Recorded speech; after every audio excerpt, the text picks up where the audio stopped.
Hi dears.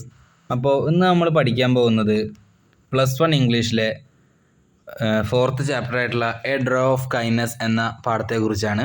അപ്പോൾ നമുക്ക് നേരെ ക്ലാസ്സിലേക്ക് പോകാം.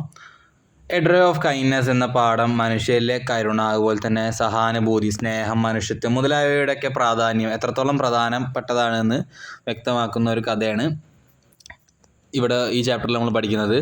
അതായത് മറ്റുള്ളവരോട് കാണിക്കുന്ന ചെറിയൊരു ദയ പോലും അവരുടെ ജീവിതത്തിൽ വലിയ വലിയ മാറ്റങ്ങൾ ഉണ്ടാക്കും, അതുപോലെ തന്നെ നമ്മെ വലിയൊരു പാഠം പഠിപ്പിക്കും മുതലായ കാര്യങ്ങളൊക്കെയാണ് ഇവിടെ പറയുന്നത്. ഈ കഥയിൽ പ്രധാനമായിട്ടും പറയുന്നത് എന്താണെന്ന് വെച്ച് കഴിഞ്ഞാൽ വ്യക്തിയുടെ കരുണാപൂർണമായ പെരുമാറ്റം, അതുപോലെ തന്നെ കരുണാപൂർണമായ പെരുമാറ്റത്തിലൂടെ മറ്റൊരാളുടെ ജീവിതത്തിൽ ഉണ്ടാകുന്ന സന്തോഷങ്ങളും അതുപോലെ തന്നെ അവിടെ ഉണ്ടാക്കുന്ന മാറ്റങ്ങളും മുതലായിട്ടുള്ള കാര്യങ്ങളാണ്. ജീവിതത്തിൽ ബുദ്ധിമുട്ടുകളും അതുപോലെ തന്നെ വിഷമങ്ങളും നേരിടുന്ന ആളുകൾക്ക് പണത്തെക്കാളും പ്രധാനപ്പെട്ടത് പറഞ്ഞു കഴിഞ്ഞാൽ നമ്മുടെ സ്നേഹത്തോടുള്ള വാക്ക്, അതുപോലെ തന്നെയുള്ള സ്നേഹത്തോടുള്ള പെരുമാറ്റം, ഒരു ചെറു പുഞ്ചിരി മുതലായ കാര്യങ്ങളൊക്കെയാണ് എന്നാണ് ഇവിടെ പറയുന്നത്. അതുകൊണ്ടാണ് ഇതിനെ ഡ്രോ എന്ന വാക്കിന് ഇവിടെ പറയുന്നത്. അതായത് ചെറിയ അളവ് അല്ലെങ്കിൽ കുടി എന്ന അർത്ഥമൊക്കെ ഇതിന് വരുന്നുണ്ട്. അതുകൊണ്ടാണ് ഈ ചാപ്റ്ററിന് എ ഡ്രോ ഓഫ് കൈൻഡ്നസ് എന്നത് പേര് വരാൻ കാരണം. മാത്രമല്ല, ഒരു ചെറിയ അളവിലുള്ള കരുണ പോലും വലിയ സ്വാധീനം ചെലുത്തും എന്ന ആശയത്തെ ഇവിടെ സൂചിപ്പിക്കുന്നുണ്ട്. മറ്റുള്ളവരുടെ വിഷമങ്ങൾ മനസ്സിലാക്കി അവരോട് കരുണയോടെയും അതുപോലെ തന്നെ സഹാനുഭൂതിയുടെയും കൂടി നമ്മൾ പെരുമാറണം എന്നാണ് ഈ പാഠം നമ്മെ പഠിപ്പിക്കുന്നത്. നമ്മൾ ചെയ്യുന്ന ചെറിയൊരു നല്ല പ്രവൃത്തി പോലും മറ്റൊരാളുടെ മനസ്സിൽ വലിയ പ്രതീക്ഷകളും അതുപോലെ തന്നെ സന്തോഷങ്ങളും നൽകാം.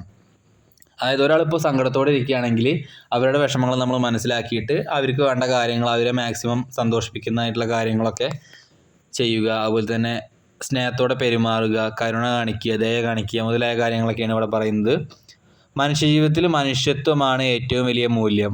ഒരാളെ സഹായിക്കാൻ വലിയ സമ്പത്തോ അതുപോലെ തന്നെ കഴിവോ ആവശ്യമില്ല. സ്നേഹത്തോടെ പറയുന്ന ഒരു വാക്ക്, അതുപോലെ തന്നെ ചെറിയ സഹായം മുതലായൊക്കെ ചെയ്തു കഴിഞ്ഞാലാണ് അവർക്ക് സന്തോഷം ഉണ്ടാവുക.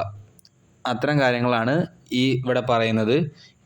ഈ പറഞ്ഞ കാര്യങ്ങൾക്കെല്ലാം പ്രധാനമായിട്ടും വലിയ പ്രാധാന്യം തന്നെ വ്യക്തമാക്കുന്നുണ്ട് ഈ ചാപ്റ്ററിൽ.